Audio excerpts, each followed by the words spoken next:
दफ़ा नहीं हो रहा, देयर इज़ नो डाउट। कई दफ़ा ये इस टाइप के इंसिडेंट्स हुए हैं, हमने भी देखे हैं और आपने भी देखे हैं। तो मैं तो ये सजेस्ट करूँगा कि हमारी यहाँ से हाउस से अगर एक 3 मेंबर या 4 मेंबर सेनेटर्स वहाँ चले जाएं और उन लोगों के साथ जो कि जिनकी डेथ हुई है और जिस तरीके से हुई है उनके साथ सॉलिडारिटी दें। और गवर्नमेंट तो ऑलरेडी को कहा है, तो मेरा ख्याल अगर सेनेट से चले जाएंगे तो हमारा एक जो हाउस ऑफ फेडरेशन है उसका एक बड़ा अच्छा मैसेज भी जाएगा और एक लोगों को पता चलेगा कि Senate is alive to these situations. बिल्कुल ठीक। अब सर दूसरा मैं आऊँगा, जो एजेंडा है, जो नैब का एजेंडा है, जो पहली दफ़ा सेनेट की हिस्ट्री में और मेरी हिस्ट्री में रिक्विजिशन के एजेंडा पे आया है। सर इसकी आपको भी पता है और मैं इस हाउस से शुरू करूंगा, इस हाउस के लोगों से शुरू करूंगा जो नैब ने जिन लोगों को परेशान किया हुआ है। क्योंकि आपको याद होगा 1.5 साल पहले मैंने एक लेटर लिखा था चेयरमैन नैब को, जिसकी कॉपी आपको भी मैंने भेजी थी, कि सेनेटर्स को बुलाने से पहले, उनके खिलाफ इंक्वायरी या केसेस रजिस्टर करने से पहले या उनको अरेस्ट करने से पहले हमें हमारे ऑफिसेज को रुजू किया जाए। जिसका नैब चेयरमैन ने जवाब भी दिया और ये कहा कि जी बिल्कुल सही है, एज पर रूल्स हम इसको फॉलो करेंगे और हम आपको बताएंगे।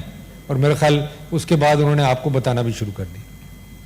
तो ये एक अच्छी सिस्टम शुरू किया और सेनेटर्स भी हमारे काफ़ी कॉन्फिडेंस फील करने लगे कि जी हमें सुना जाएगा और हमारी कोई सुनवाई है सेनेट में। उसके बावजूद मैं आपको बताऊं, बड़ी इंटरेस्टिंग चीज़ें हुई। रुबीना खालिद पता नहीं यहाँ है कि नहीं, 2 साल से ये बैठी हुई है, दर बदर हो रही हैं नैब कोर्ट में। क्यों भला? इनके जो हस्बैंड थे जिनका इंतकाल हो गया एक्सीडेंट में, उनके इश्यूज इन्होंने संभाले और इनको बुलाया इसलिए जा रहा है कि जो कॉन्ट्रैक्ट्स इनके हस्बैंड ने साइन किए अपने टाइम पे, उसकी इंक्वायरी हो रही है और इनको बुलाया जा रहा है नैब में उसका जवाब देने के लिए। आपको भी पता है, मुझे भी पता है। और आज 2 साल से ये नैब के कोर्टों में जाके खड़ी होती हैं और ना इनके केस चलते हैं, ना उनका कोई रेजोल्यूशन होता है और ये कहानी चल रही है। इसके बाद मैं आगे चलता हूं। हाजिल बजिंजो साहब हमारे एल्डर थे, उन्होंने आपको याद होगा एक तकरीर की थी इस हाउस में कि उनकी बेटियों को, उनके बेटों को, उनके इन लॉज को नोटिसेस गए हैं उनके इश्यूज के ऊपर। वो आज हयात नहीं है, मगर मुझे ये उनकी स्पीच आज तक याद है। फिर आप आए, मेरे कोलीग मोहसिन अजीज यहां नहीं है, हम रशिया में थे, 25th anniversary of Russian senate के ऊपर हम विजिट पे थे, 4-5 मेंबर डेलीगेशन। वहां जनाब हम स्पीच कर रहे हैं और पाकिस्तान को रिप्रेजेंट कर रहे हैं, तो मोहसिन अजीज साहब की फोन पे मैसेज आता है कि जी आपके खिलाफ तो नैब ने इंक्वायरी शुरू कर दी है मालम जब्बा केस में। वो वक्त था और जब तक हम रशिया में थे, मोहसिन अजीज साहब was not in his senses and Mohsin Aziz could not do that trip and he became, I should say, mentally and physically incapable of doing anything. फिर मैं आता हूं शहरी रहमान की तरफ। इनके जो एक्स हस्बैंड है उनके साथ क्या हुआ शायद ये किसी को नहीं पता है। उनसे जबरन 164 का बयान लिखवाया गया, क्योंकि मैं उनको पर्सनली जानता हूं, मेरे भी दोस्त हैं, शरीफ, निहायत ही शरीफ आदमी, और आज से नहीं 25 साल से उनको जानता हूं। जबरन 164 का बयान नैब ने लिखवाया और हर आदमी इस हाउस में, देखे चेयरमैन साहब, हर आदमी को इज्जत प्यारी है। 12 साल मुझे हो गए हुकूमत में और ऑपोजिशन में। आपने बाबर अवान ने, आजम स्वाति ने, सब लोग यहां कितने लोग हैं जो गवर्नमेंट में रहे, ऑपोजिशन में रहे, मेरे साथ काम किया है। कोई उठ के यहां खड़ा कर दे कि जी सलीम मांडवीवाला साहब करप्ट हैं, सलीम मांडवीवाला साहब ने कोई करप्शन की है, एक इदारा खड़ा होके टीवी में दे देता है बगैर किसी चीज के कि जी सलीम मांडवीवाला के खिलाफ करप्शन के चार्जेस। किस बात के चार्जेस हैं? प्राइवेट ट्रांजैक्शन को नैब से आपको निकालना पड़ेगा अगर आपने इस मुल्क को चलाना है। मैं यहां कोई मेरा सियासत का एंगल नहीं है। यहां 2 दिन डिबेट होती रही, ट्रेजरी कहती है जी इनके लोग चोर हैं, ये कहते हैं जी इनके लोग चोर हैं। That is politics. मैं यहां पॉलिटिक्स पे बात करने नहीं आया, मैं सिर्फ इसलिए आया हूं कि खुदारा आप ये जुल्म बंद करें। और मेरे पास अभी तक 100 एप्लीकेशंस आ चुकी हैं चेयरमैन साहब, इन राइटिंग लोग जो जेलों में रुल रहे हैं, जो नैब की कस्टडी में रखे हुए हैं, और जिन लोगों के साथ ज्यादतियां हुई हैं प्ली बार्गेन के अंदर। और ये मैं रिकॉर्ड का हिस्सा बनाऊंगा आज हाउस में, जो कि हम टेकअप करेंगे कमिटीज में हर हालत में, चाहे कोई भी हमें वे इख्तियार करना पड़े। आप मुझे किसी और को नहीं, मुझे आपके लिए बोला, और मैंने आपको यह बताया कि जी हम आपके चेयरमैन को भी देख लेंगे। आप मुझे यह बताएं किस इदारे में यह जुर्रत है जो कहता है कि हम चेयरमैन सेनेट को देख लेंगे। देखें, जितना आप इस चीज पे इसको कवर करेंगे, जितना आप चीज इसको दबाएंगे, ये this will haunt you one day chairman साहब, it will haunt everyone in the Parliament, चाहे ये आज गवर्नमेंट में हो चाहे ये बाहर हो। और मैं अपने केस के लिए ना चेयरमैन नैब के पास गया, क्योंकि लोगों ने कहा मैंने चेयरमैन नैब से मुलाकात की, वो इसलिए की कि मैंने प्रेस कॉन्फ्रेंस में यह कहा कि मैं उससे मुलाकात करूंगा। और मैं मिला और मैंने चेयरमैन नैब को कहा कि आपने नोटिस लिया है, मेरा केस मंगाया है, आप प्लीज मेरा केस अदालत में ले जाएं, क्योंकि मैं अदालत में जवाब दूंगा। अगर मैं गलत हूं तो अदालत बताएगी कि जी मैंने कहा, मुझे जो भी सजा देगी मुझे मंजूर है, मगर अगर मैं सही हूं फिर वही सजा आपके लिए होनी चाहिए कि आप गलत केस बनाते हैं, फॉल्स केस बनाते हैं, आप लोगों को केस करने से पहले जलील करते हैं मीडिया में। नैब का नोटिस आता है, सबसे पहले मीडिया को दिया जाता है कि जी इसको चलाएं, जरा इसकी इज्जत उछालें, वो हम बाद में देखेंगे। चेयरमैन साहब, ये नहीं चल सकता काम। ये अगर मैं नहीं रोक सका तो इस हाउस को रोकना पड़ेगा, आप लोगों को रोकना पड़ेगा, नहीं तो ये सब एस्पेक्ट ऑफ सोसाइटी को खत्म कर देगा। आज मैं कहीं भी जाता हूं, किसी चेंबर में जाता हूं, वहां मुझे सिवाय दास्तानों सुनने के और कुछ नहीं मिलता। और मैं इस्लामाबाद चेंबर में ये अनाउंस करके आया हूं, हर chamber should become a complaint centre against NAB. जितने भी बिजनेसमैनों की कंप्लेन है जमा कराएं चेंबर्स में और सेनेट को भेजें। We will take them up here and find out what is going on NAB. Chairman साहब, मैंने बार बार कहा, मेरी जो इन्वेस्टिगेशन हुई, हर नैब की जो भी इन्वेस्टिगेशन होती है वो रिकॉर्ड होती है, और मैंने बार बार कहा उसको रिलीज किया जाए, उसको मीडिया में चलाएं ना। आप ये नोटिस चलाते हैं, आप उसको चलाएं, क्योंकि मेरे से क्या पूछा गया कि जी आप बिजनेस करते हैं, मेरे से क्या पूछा गया कि जी आप प्लॉट खरीदते फरोख्त करते हैं, मेरे से क्या पूछा गया कि आप बंगला कोर के साथ बिजनेस करते हैं, और आप बेनामी ट्रांजैक्शन करते हैं। चेयरमैन साहब, deputy chairman of Senate has done a benami transaction with बंगला कोर। The whole country is laughing, the whole country is laughing. इदारे आपके स्टेट बैंक, एफबीआर, एसईसीपी हंसते हैं कि जी ये क्या बकवास है, ये हो सकता है, इज इट पॉसिबल? तो मेरा सिर्फ कहने का मतलब अगेन एंड अगेन ये है कि ये जो नैब एक इदारा बन गया है जो किसी के कंट्रोल में नहीं है, जो हम सुनते हैं कि किसी के कंट्रोल में नहीं है, तो इसको आपको लगाम देनी पड़ेगी। और मैं ये नहीं कह रहा, प्राइम मिनिस्टर आए, स्टॉक एक्सचेंज में स्टेटमेंट दिया कि मुझे पता है बिजनेस कम्युनिटी कितनी परेशान है, हम उसका इलाज कर रहे हैं। उसके बाद ऑर्डिनेंस आया, उस पर एग्रीमेंट नहीं हो सका ऑपोजिशन और उसके लिए, तो मेरा कहने का सिर्फ ये मतलब है कि इसका हल आपने निकालना है, इस पार्लियामेंट ने निकालना है, और किसी ने नहीं निकालना, ये मैं आपको बता दूं। और अगर पार्लियामेंट भी कुछ नहीं कर सकती, तो मैं आपसे अगेन एंड अगेन रिक्वेस्ट करूंगा कि आप भी खड़े हो। ये एक एक मेंबर, चाहे वो ट्रेजरी का हो, चाहे वो इसका हो, ये सियासत नहीं है चेयरमैन साहब, अगेन मैं कह रहा हूं सियासत नहीं। आप ये डिमांड करें कि किसी की पगड़ी नहीं उछाली जाएगी मीडिया के अंदर। नैब ने, देखें सर, अमेरिका में मैं रहा हूं 7 साल, टैक्स फाइल करता रहा हूं, कभी नोटिस भी आए हैं, कभी चीजें भी हुई हैं। कभी आज तक आप नहीं सुनेंगे अमेरिका में, जब तक कि वो मैटर कोर्ट में ना चला जाए कि जी किसी की इन्वेस्टिगेशन हो रही है टैक्स इवेजन के लिए या टैक्स फ्रॉड के लिए, कभी नहीं सुनेंगे आप, क्योंकि these are very very confidential things. Sir, एक एक फेडरल सेक्रेटरी का मुझे फोन आया है, एक एक फेडरल सेक्रेटरी का, मैं नाम किसी का नहीं लूंगा, कि जी हमारे आप दिल की आवाज हैं, हम काम नहीं कर सकते नैब के साथ। और ये सारे फेडरल सेक्रेटरी वो हैं जो 12 साल आज फेडरल सेक्रेटरी बन गए, जो 12 साल मेरे साथ इस्लामाबाद में काम कर रहे हैं। तो ये काम क्यों नहीं कर पा रहे? इनको, आपका क्या ख्याल है, गवर्नमेंट को नहीं पता ये क्यों नहीं काम कर पा रहे, क्या मसला है? तो सर ये बड़ा सीरियस मसला है, इसको आप हम और आप हमें लाइटली नहीं लेना चाहिए, इसके बारे में हमें कुछ करना चाहिए। फिर मैं आता हूं जी ह्यूमन राइट्स।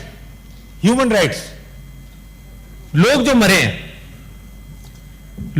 हैं, मैं नाम लेते जाऊंगा आपके लिए, जिसका नैब अभी तक कहती है कि जी हमारी कस्टडी में कोई नहीं मरा। मैं इनकी फैमिली से बात कर चुका हूं, मैं इनकी फैमिली से मिल चुका हूं, और मैं फर्दर मिलूंगा हर एक फैमिली से जो नैब की कस्टडी में मरा है। असलम मसूद साहब,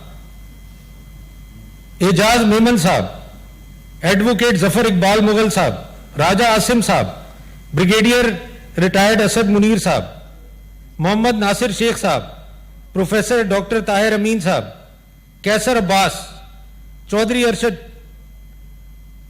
मोहम्मद सलीम, प्रोफेसर जावेद अहमद, अब्दुल कवी खान, और अभी आपने लेटली सुना होगा खुदकुशियां जो हुई हैं। सर, खुर्रम हिमायूं जो कंट्रोलर जनरल ऑफ अकाउंट्स ने खुदकुशी की है, sir, he has worked with me for 10 years। 10 years से मैं इस आदमी को जानता था सर, निहायत ही शरीफ आदमी। और मैं तो परेशान हो गया जब ये खबर मैंने फोन पे पढ़ी कि खुर्रम ने जो है वो, और मुझे कोई सेनेट का भी काम होता था तो मैं खुर्रम को भेजता था, एम्प्लॉइज के लोन होते थे तो मैं खुर्रम को भेजता था, किसी को एडवांस चाहिए होता था तो मैं खुर्रम को भेजता था। खुदकुशी कर ली सर। सर, आप क्या कर रहे हैं इस मुल्क के साथ, इस एनवायरनमेंट के साथ? और आप एक इस इदारे को इतनी इजाजत दे रहे हैं कि लोग वो इस मौके पे लोगों को पहुंचा दें कि वो खुदकुशी कर लें। और ऐसे ऐसे ऑफिसर जिन्होंने सारी जिंदगी अपनी नौकरी और अपनी कंट्री को सर्व करने में गुजार दिया, उसका रिजल्ट ये है। Sir, this is a very very serious issue. और शायद अगर कोई लोग ये समझते हैं कि मैं कोई यहां सियासत कर रहा हूं, मैं अगेन एंड अगेन रिपीट करता हूं, मैं कोई सियासत नहीं कर रहा। मैं सिर्फ आपको ये समझाना चाह रहा हूं कि ये बहुत सीरियस मैटर है। इसको आपको भी इस हाउस को भी सीरियसली देखना चाहिए। जो लोग इस वक्त भी, सर, जेल से लोगों ने लेटर लिखे हैं मुझे, जेल से, कि खुदा के लिए हमें यहां से निकलवाएं।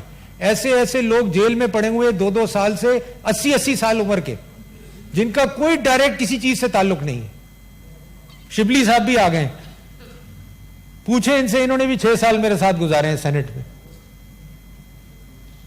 तो मेरा सर कहने का मतलब यह है कि कुछ अगर हम सही कर लेते हैं, we can keep politics aside sir, कोई जरूर, हमें पॉलिटिक्स का मसला नहीं है, बट अगर हम चीजें कुछ सही कर लेते हैं, और अगर ऑपोजिशन में हम यहां, सर, आप पूछें, शिबली से पूछें, स्वाति साहब से पूछें, जितने पीटीआई के जब ये हमारे साथ ऑपोजिशन में होते थे, कितनी कितनी डिफिकल्ट लेजिस्लेशन हमने की हैं। कई जगह ऐसी सिचुएशन आ जाती थी कि नहीं जी, नहीं होगी लेजिस्लेशन, फिर भी हम बैठते थे, बैठते थे, वर्कआउट करते थे, कोई सोल्यूशन निकालते थे और लेजिस्लेशन होती थी। इनकी कमिटीज में लेजिस्लेशन हुई है, डिफिकल्ट से डिफिकल्ट लेजिस्लेशन हुई। तो मेरा कहने का मतलब यह है कि अगर नहीं हुई तो इसका यह मतलब थोड़ी है कि हो ही नहीं सकती। ये कहां लिखा हुआ है कि नहीं हो सकती? अगर ऑपोजिशन की कोई डिमांड गलत थी कोई बात नहीं, अगर गवर्नमेंट की कोई डिमांड गलत थी तो कोई बात नहीं, आप फिर बैठे, 10 दफा बैठे, मैं कहता हूं, मगर don't involve politics in it. जब आप उसको हर चीज सियासत की नजर कर देंगे तो हल कैसे निकलेगा? और हल तो आपने मुल्क के लिए निकालना है ना, कोई एक इंडिविजुअल मेरे लिए या किसी के लिए तो नहीं निकालना।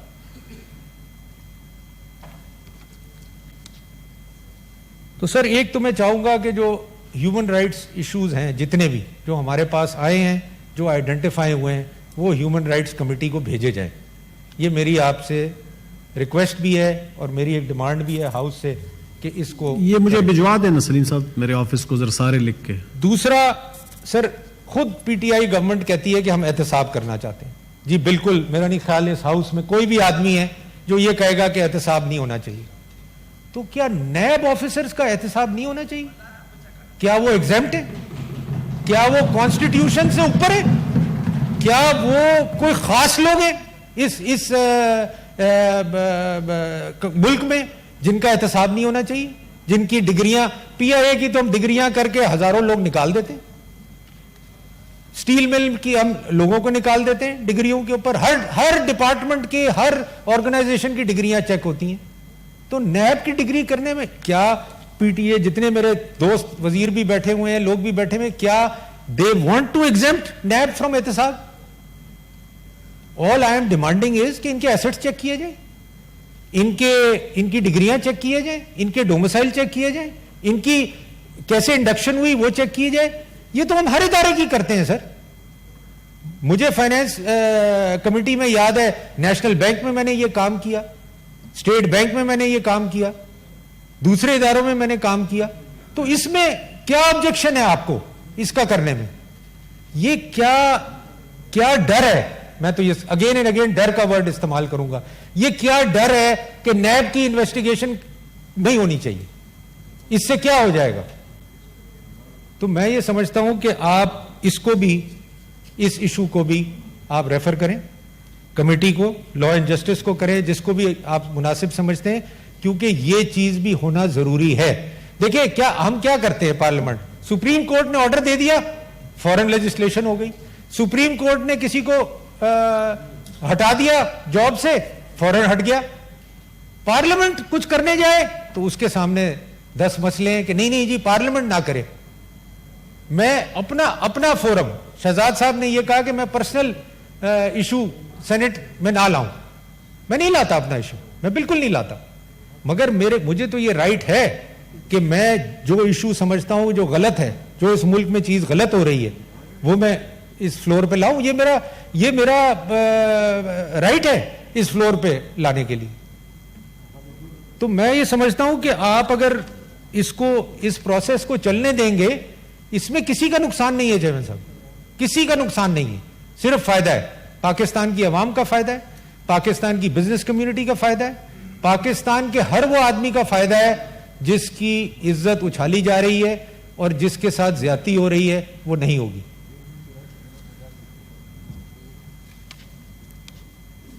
तो मैं इन दी एंड ये कहना चाहूंगा कि इसका कोई ऐसा हल निकालें जो कि नैब के लिए भी, और मैं आपको बताऊं ये चीज नैब के लिए भी अच्छी होगी, नैब के लिए बुरी नहीं होगी कि अगर नैब में अगर कोई गंदे लोग हैं या कोई गलत लोग हैं और सुप्रीम कोर्ट के कहने पे 6 लोग निकाले गए, वो भी ऑर्डर मेरे पास है, मगर ये कोई तरीका तो नहीं है कि सुप्रीम कोर्ट ही जाके किसी को निकलवाना है, सुप्रीम कोर्ट ही जाके कोई एक्शन करवाना है। वो मैं भी कर सकता हूं, मैं भी कल अपने वकीलों को कहूंगा जी बनाओ मेरी petition to the supreme court and Senate में कोई हल नहीं निकल रहा तो मैं जाता हूं सुप्रीम कोर्ट में, जाता हूं हाई कोर्ट। मगर why? Parliament is a supreme body, this is the upper house, why can't we resolve these issues here and we have the capacity. ऐसा नहीं है, यहां वकील भी हमारे पास मौजूद हैं, हमारे पास बिजनेसमैन भी मौजूद हैं, टेक्नोक्रेट्स भी मौजूद हैं, हम कमिटीज में मेजर मेजर लेजिस्लेशन करते हैं तो हम ऐसे ही तो नहीं करते। तो मेरी अगेन आपसे इन दी एंड ये रिक्वेस्ट होगी कि आप इन चीजों को सेनेट में एड्रेस करवाएं, जो कमिटीज हैं उनमें रेफर करें, जो रिक्वायर्ड कमिटीज हैं, और इस इशू को हल करवाएं। थैंक यू जी। बिल्कुल जी, ये बड़ा है।